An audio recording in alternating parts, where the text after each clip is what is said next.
Vamos, irmãos, para o primeiro livro dos Reis. Nós temos usado como texto base 1 Reis 17, do versículo 8 ao 24.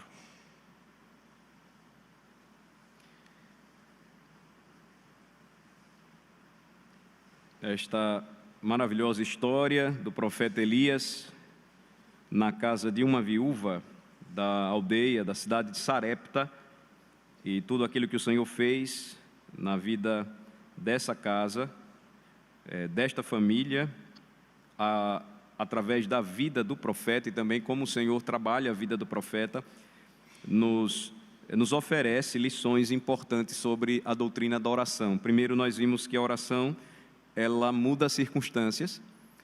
Segundo, a oração, ela muda as pessoas, muda o nosso coração e o coração também do nosso próximo.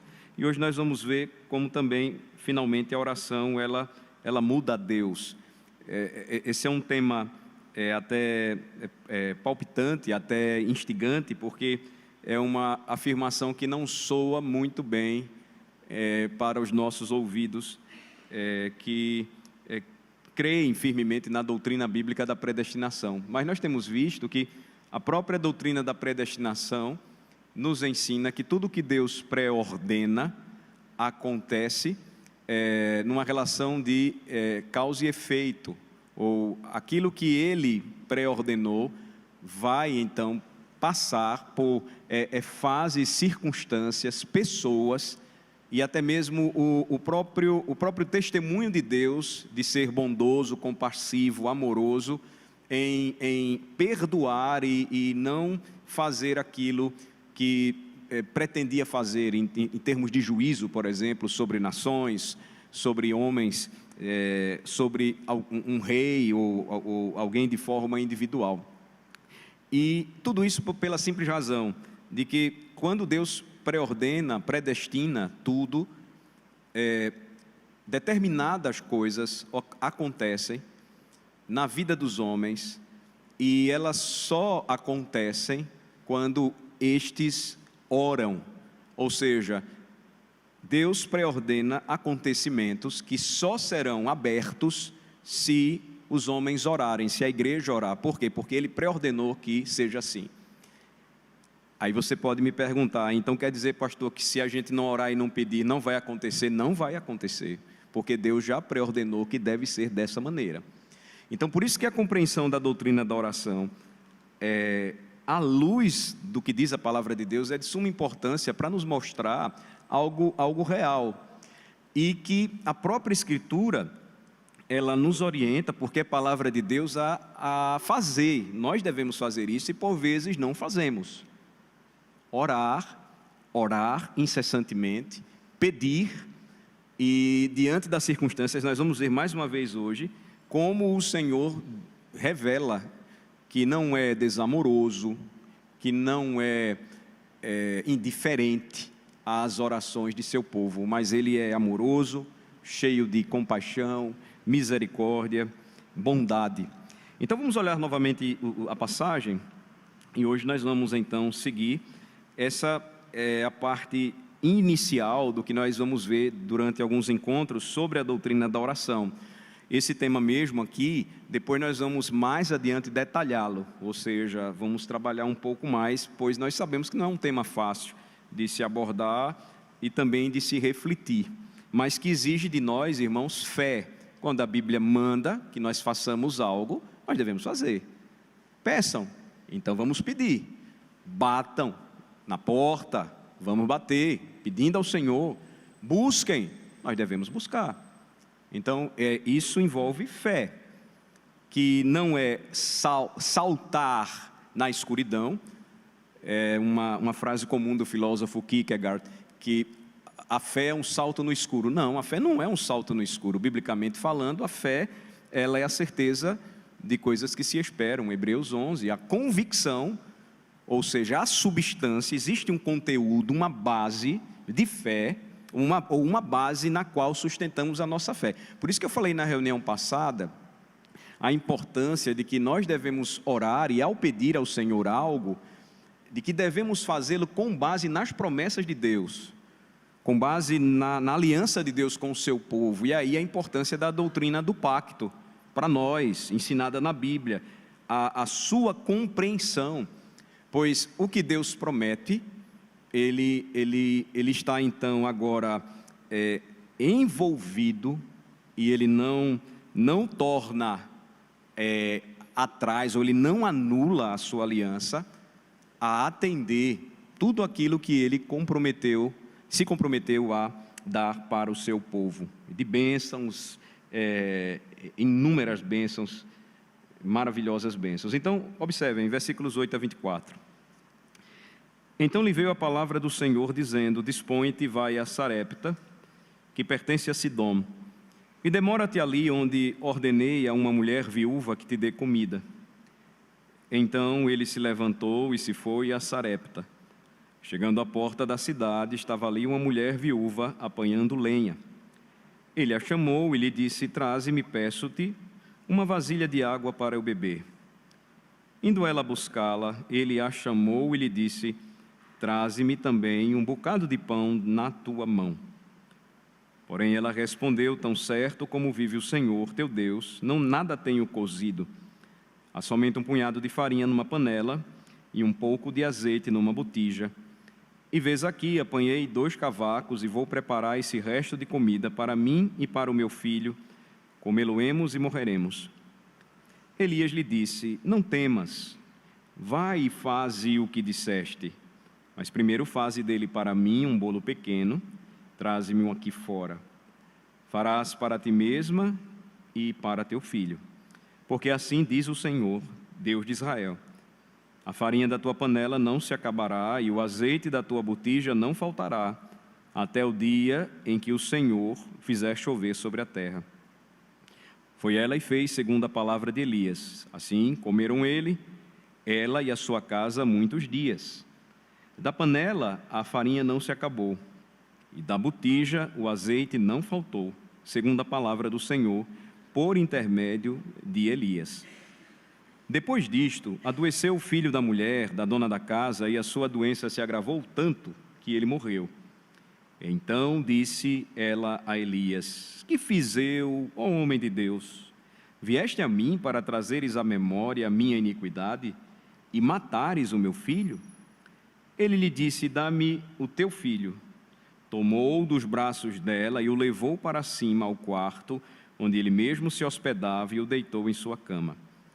Então clamou ao Senhor e disse: ó Senhor meu Deus, também até a esta viúva, com quem me hospedo, afligiste, matando-lhe o filho? E, estendendo-se 3 vezes sobre o menino, clamou ao Senhor e disse: ó Senhor meu Deus, rogo-te que faças a alma deste menino tornar a entrar nele. O Senhor atendeu a voz de Elias, e a alma do menino tornou a entrar nele e reviveu. Elias tomou o menino e o trouxe do quarto à casa e o deu à sua mãe e lhe disse: vê, teu filho vive. Então a mulher disse a Elias: nisto conheço agora que tu és homem de Deus e que a palavra do Senhor na tua boca é verdade. Até aqui a leitura da passagem bíblica. Finalmente, nós então chegamos a esta terceira consideração. Esta mesma passagem nos ensina também que, embora esta afirmação, que é o tema da nossa lição hoje, a oração muda a Deus, não soe verdadeira em nossos ouvidos, a Bíblia, ela vai falar claramente que Deus não muda, ela vai falar claramente que Jesus Cristo é o mesmo, ontem, hoje e o será para sempre. E, de fato, há, em certo sentido, uma verdade bíblica que afirma que o nosso Deus é imutável. Então, Malaquias 3,6 diz: eu, Senhor, não mudo. Hebreus 13, versículo 8, é a passagem clássica que diz que o Senhor Jesus Cristo é o mesmo ontem, hoje e sempre. Mas nós sabemos também, irmãos, que em outro sentido a Escritura mostra que Deus muda. Mas em que sentido? Veja, Gênesis 6, versículo 6. Vamos fazer a nossa primeira comparação aqui com o texto básico. Vocês devem imaginar a quem esta passagem se refere. Gênesis 6, versículo 6. Do 5 ao 6, 5 e 6, melhor falando. A Bíblia diz que Deus, Ele se arrepende. Viu o Senhor que a maldade do homem se havia multiplicado na terra, e que era continuamente mal todo o desígnio do seu coração. Então, se arrependeu o Senhor de ter feito o homem na terra, e isso lhe pesou no coração.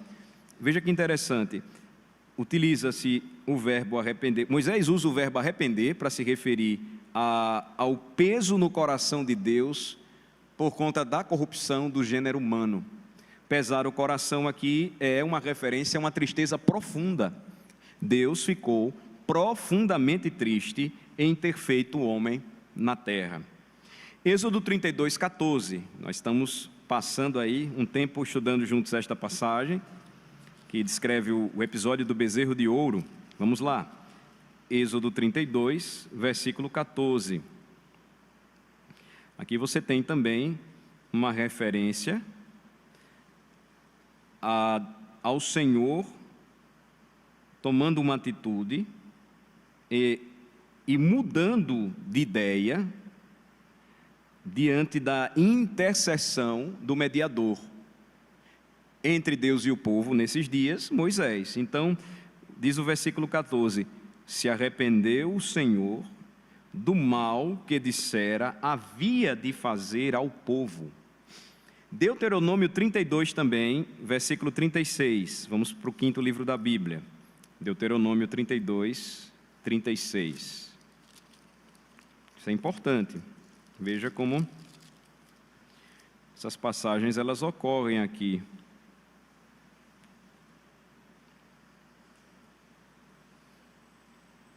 Deuteronômio 32, versículo 36. Porque o Senhor fará justiça ao seu povo e se compadecerá dos seus servos, quando vir que o seu poder se foi e já não há nem escravo nem livre. Então aqui neste cântico de Moisés, aos ouvidos de toda a congregação de Israel, você ouve estas palavras. Por fim, Jeremias 42, veja também aqui comigo esta referência bíblica. Jeremias 42, versículo de número 10.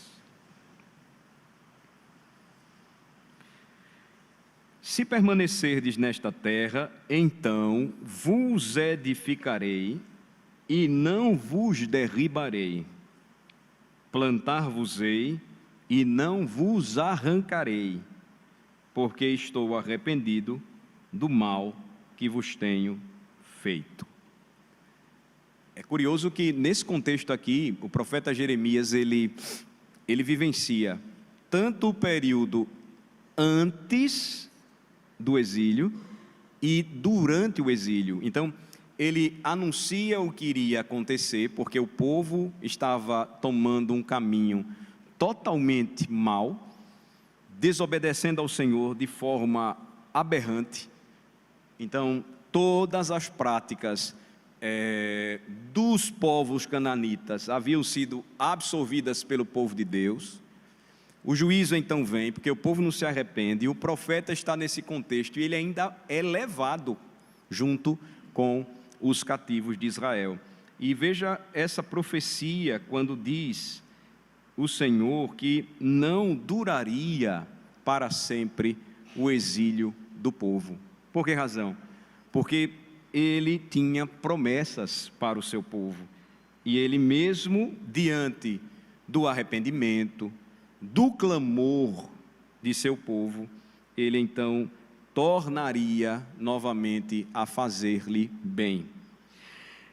Veja que quando a Escritura nos dá essas comparações, irmãos, nós não encontramos uma contradição, E a aparente contradição, se nós estudarmos cuidadosamente, nós vamos perceber, não se torna tão difícil para a gente conciliar.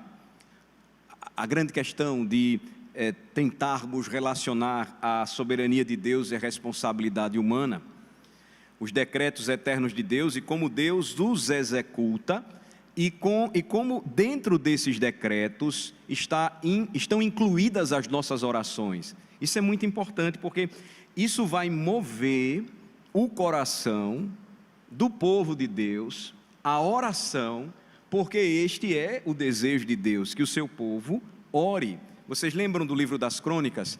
Quando o rei, então, ele fala da parte de Deus: se o meu povo, que se chama pelo meu nome, se humilhar. Veja como isso é interessante, né? Então, o caráter de Deus, irmãos, a Bíblia diz claramente, ele não muda. Repito, ele é sempre amoroso, justo, santo, bondoso, longânimo. Essa é uma palavra belíssima na Bíblia, que se refere a um atributo de Deus. É uma paciência longa, muito, mas muito longa. É o significado da palavra longanimidade. Então, nosso Deus é longânimo. Um detalhe aqui, eu acho que eu falei isso para os irmãos quando a gente estudou o livro de Abacuque, ano passado. Às vezes nós lemos os livros da Bíblia e pensamos assim: Deus falou algo e no outro dia aconteceu. Não. Duraria anos para que Deus então fizesse o que disse que ia fazer. Isso envolve a sua longanimidade. Por quê? Porque Ele sempre dá tempo para que o seu povo se arrependa, se volte para Ele. Deus não é caprichoso, Deus não é volúvel, Deus não pode ser mau, Deus não pode ser injusto, Ele não pode ser desamoroso, porque Deus é amor. Sua natureza não pode mudar. Mas dentro dos seus eternos decretos, e é isso que nós precisamos refletir e amadurecer enquanto estudamos a Escritura, e na prática, vivenciamos isso em nossa caminhada cristã. Dentro dos seus eternos decretos, seus propósitos declarados podem mudar. Em que sentido?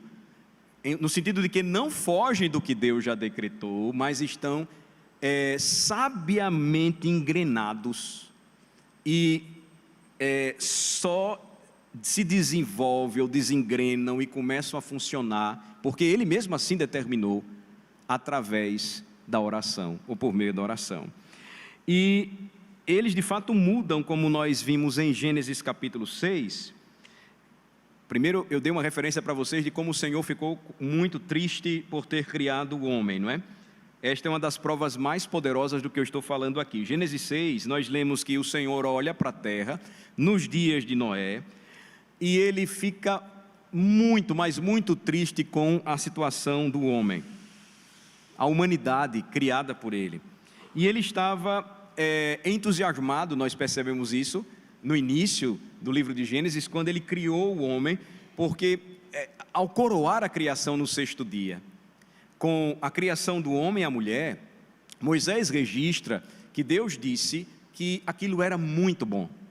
Então Ele estava muito, muito entusiasmado por ter criado o homem, mas agora em Gênesis 6, Ele lamentava que o homem tivesse corrido tão rapidamente para a depravação de seu coração. Aí você percebe então que os propósitos de Deus declarados, eles mudam.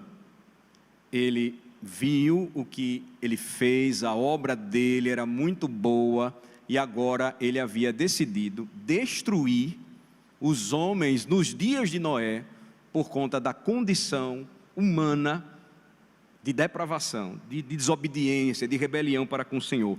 No livro de Jonas, nós temos outra situação bem interessante. Veja, vamos para o livro de Jonas agora, do profeta Jonas. Jonas capítulo 1. Vamos ver agora um exemplo aqui nesse livro também, que é bem interessante. Livro do profeta Jonas, capítulo de número 1. No versículo 2, você encontra o seguinte, a informação de que Deus ordenou ao profeta que se dispusesse a ir para a cidade de Nínive, porque dentro de algumas semanas ele iria destruí-la completamente por conta da sua depravação. Nínive era a sede do Império Assírio. Versículo 2 diz: Dispõe-te, vai à grande cidade de Nínive e clama contra ela, porque a sua malícia subiu até mim. Agora vá para o capítulo 3, versículos de 1 a 4. Veio a palavra do Senhor segunda vez a Jonas, dizendo: Dispõe-te, vai à grande cidade de Nínive e proclama contra ela a mensagem que eu te digo. Levantou-se, pois, Jonas e foi a Nínive, segundo a palavra do Senhor. Ora, Nínive era cidade muito importante diante de Deus, e de 3 dias para percorrê-la. Começou Jonas a percorrer a cidade caminho de um dia, e pregava e dizia: ainda 40 dias, e Nínive será subvertida. Então Deus tinha uma mensagem clara para os ninivitas: não demoraria muitos dias. Em 40 dias, a grande cidade de Nínive seria totalmente subvertida, destruída. Mas aí, observem, Deus não colocou nenhuma qualificação nesse aviso, se vocês observaram bem. Ele não disse, no aviso profético através da pregação de Jonas, ele não disse assim: se vocês se arrependerem, eu não vou julgar e condenar vocês. Mas o que é que diz o versículo de número 5? Olha só que interessante. Os ninivitas creram em Deus e proclamaram um jejum, e vestiram-se de pano de saco, desde o maior até o menor. Chegou esta notícia ao rei de Nínive, ele levantou-se do seu trono, tirou de si as vestes reais, cobriu-se de pano de saco e assentou-se sobre cinza. E fez-se proclamar e divulgar em Nínive, por mandado do rei, seus grandes: nem homens, nem animais, nem bois, nem ovelhas provem coisa alguma, nem os levem ao pasto, nem bebam água, mas sejam cobertos de pano de saco, tanto os homens como os animais, e clamarão fortemente a Deus, orarão, e se converterão cada um do seu mau caminho e da violência que há nas suas mãos. Nínive era a sede de um dos impérios mais pervertidos e maus do Antigo Oriente Próximo. Quem sabe, disse o rei, versículo 9, se voltará a Deus e se arrependerá, e se apartará do furor da sua ira, de sorte que não pereçamos?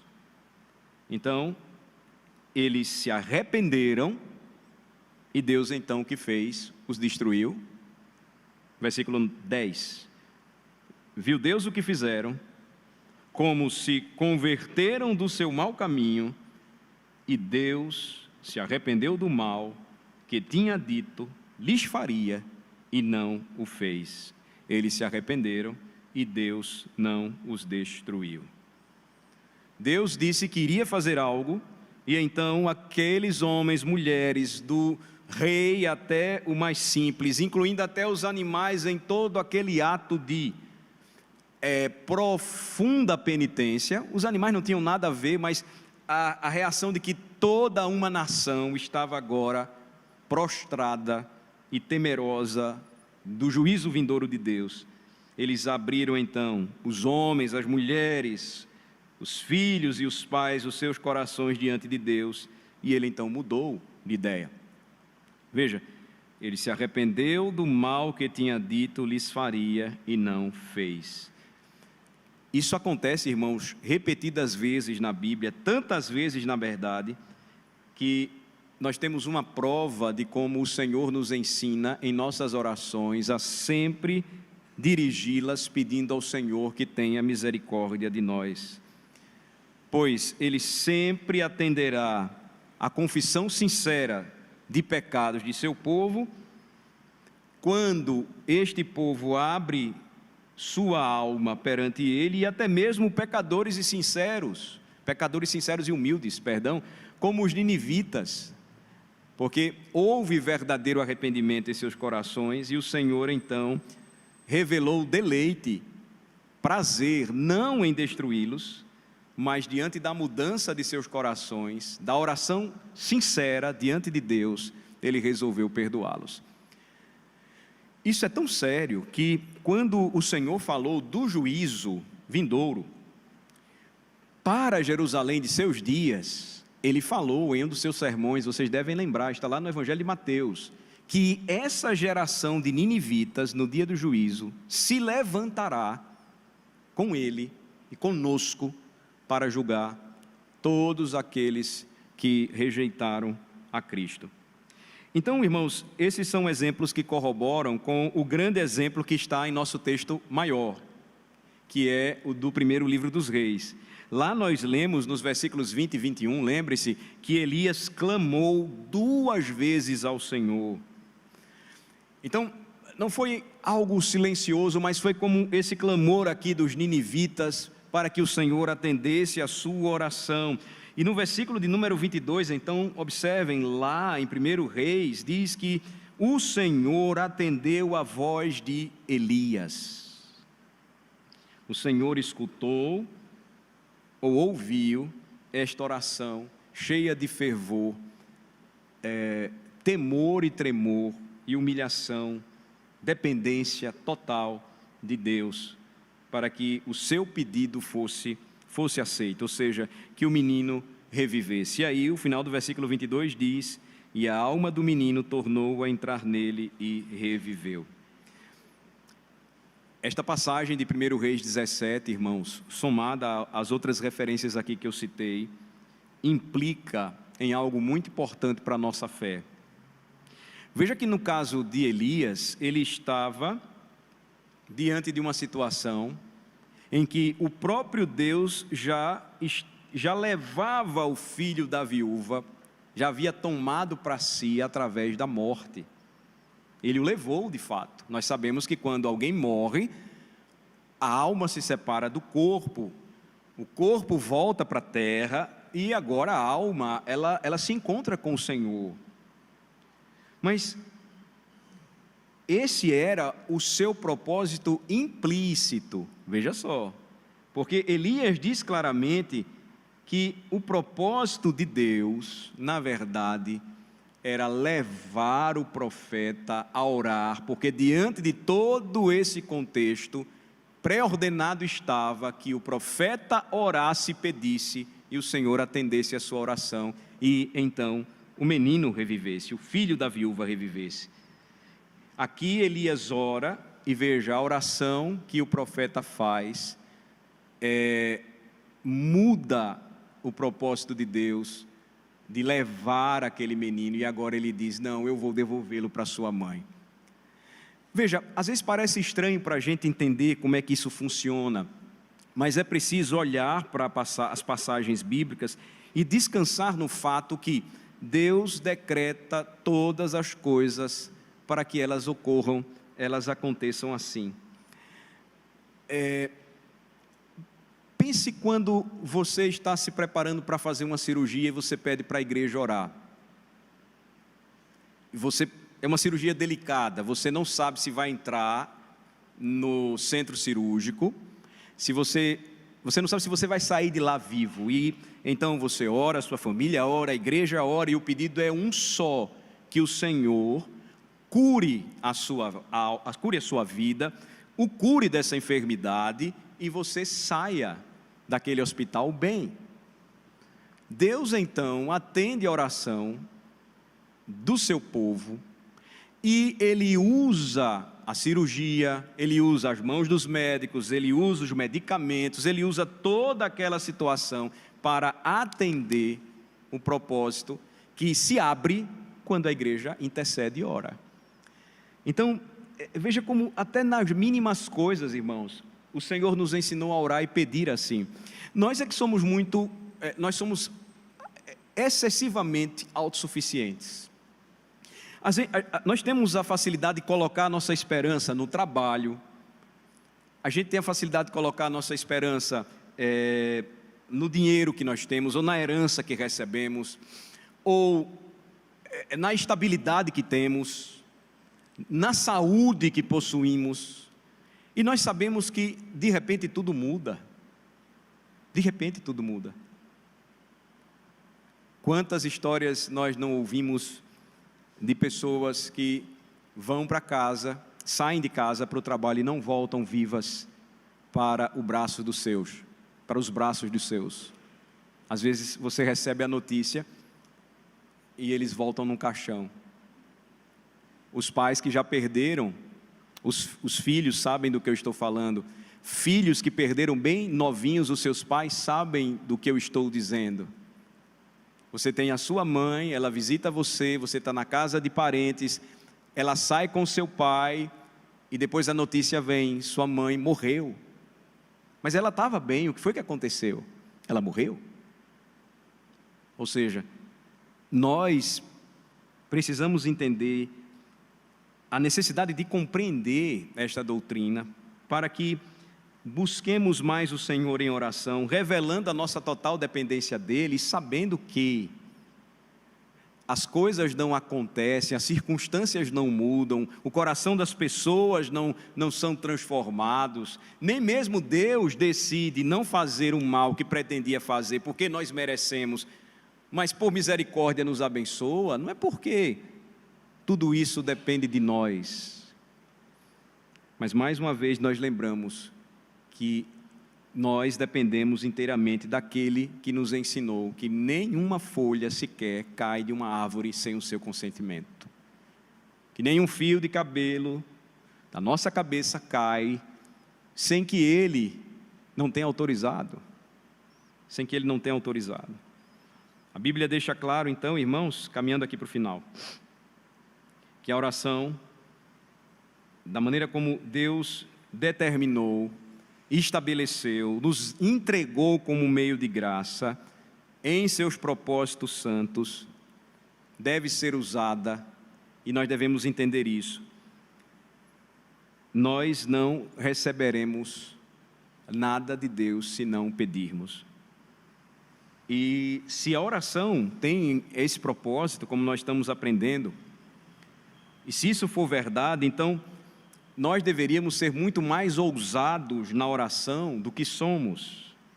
Vejam lá em Êxodo 32, que nós temos estudado, Israel se voltou para a idolatria, para a promiscuidade sexual, quando Moisés estava lá no Monte Sinai recebendo os mandamentos de Deus, e Deus disse que iria destruir toda a nação israelita. E ele disse algo muito importante, eu acho que vocês devem lembrar, esse detalhe que eu procurei citar, destacar nos sermões. O que foi que ele disse a Moisés lá no versículo 10 de Êxodo 32? Me deixe em paz, Moisés. Ele diz assim, literalmente, no hebraico: Moisés, me deixe em paz, me deixe destruir esse povo, porque Deus sabia que Moisés já habitualmente o perturbava em oração, em favor do povo. Deus dizia, eu vou fazer isso, e Moisés então implorava, Senhor, não faça isso. O que é que vão dizer de ti? O que é que os egípcios vão falar do Senhor? Onde ficará a tua honra? Aonde repousarão as tuas promessas? Por isso que Moisés, quando é testado pelo Senhor, o Senhor diz logo, o Senhor diz para ele, me deixa em paz. Porque ele sabia que se o servo de Deus o clamasse, ou clamasse a ele em oração, ele não resistiria. Pois o Senhor é sensível às orações de seu povo. Repetindo, os propósitos declarados de Deus podem mudar se derramarmos nossos corações em oração. Por quê? Porque Ele já organizou tudo de maneira sábia em seus decretos eternos, para que aconteça assim. É outra maneira de dizer que o Senhor tem prazer na súplica do justo. Ele é sensível a esta súplica de um filho que pede a um pai que o abençoe. Portanto, irmãos, quando algo ruim acontecer, ou quando alguém cometer algum pecado terrível, nós não podemos ficar sentados esperando o julgamento de Deus. Nós precisamos nos ajoelhar e implorar a Deus para evitar o seu julgamento contra essa pessoa, levando ao arrependimento.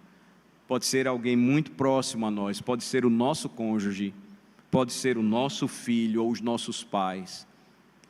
Jamais deveríamos dizer assim: agora eu sou crente, meu pai não é legal, minha mãe não é gente boa, meus filhos não querem saber da igreja. Tá bom, eu já estou salvo, vou esperar que o Senhor os julgue. Não é essa atitude que o Senhor nos ensina a tomar.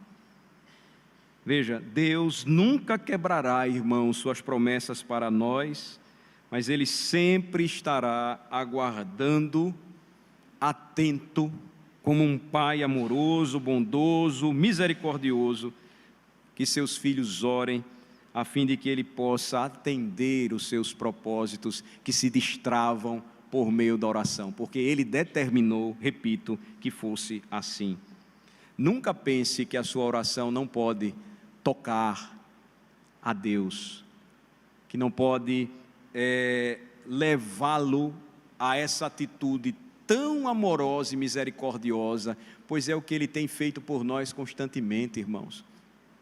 O simples fato de nos manter aqui, o simples fato de nos sustentar, de não dar o que merecemos, de nos receber sempre como chegamos, é prova de que o Senhor, Ele é digno de todas as nossas orações. Não pense que Deus não se entristece com o nosso pecado, porque a Escritura diz que sim. Mas também não pense que Deus é insensível ao amor de seu povo por Ele, quando em obediência o busca como um filho que ama ao seu pai. Ele fica irado, a Bíblia diz, com o seu povo quando este lhe dá as costas, mas Ele se deleita com o seu povo quando este o ama e confia nele, se arrepende de seus pecados e declara fidelidade e obediência ao seu Senhor. Portanto, irmãos, encerro lembrando a mim e a vocês, quando orarmos, apelemos sempre para a misericórdia, para a honra de Deus e até mesmo para a sua reputação, como nós temos aprendido em Êxodo 32, e Moisés nos ensina por sua vida e como o Senhor tratou o povo e Ele mesmo como mediador. Nunca esqueçam, oração muda as circunstâncias, muda as pessoas e muda Deus. Se isso de fato for verdade, nós precisamos e devemos orar mais, orar com mais frequência, orar com mais fervor, orar com mais confiança, e nunca devemos nos contentar com o estado presente das coisas, o famoso status quo. Não adianta, não vai mudar, não. Nós precisamos orar, porque todo o objetivo da oração é pedir que Deus mude o estado presente das coisas, das circunstâncias, do status quo. Vamos orar ao Senhor. Senhor Deus e Pai, a Tua palavra mais uma vez foi lida, objeto da nossa reflexão, e um tema tão importante, Senhor, para a nossa vida. O que a Tua palavra nos ensina sobre a oração é algo tão precioso, quando mostra que o Senhor, que é imutável, determinou tudo na eternidade de maneira tal que por meio da oração o Senhor sempre revelará sua bondade, misericórdia, compaixão. O Senhor mesmo nos revela isso em termos tão próximos a nós como arrepender-se, voltar atrás, mudar de ideia. Não que o Senhor tenha se atrapalhado no que decidiu, jamais. Mas que o Senhor nos ensina que toda vez que atende às nossas orações, os nossos pedidos, usas uma linguagem tão simples para que a gente possa lembrar de que devemos orar mais, pedir mais, buscar mais o Senhor através da oração.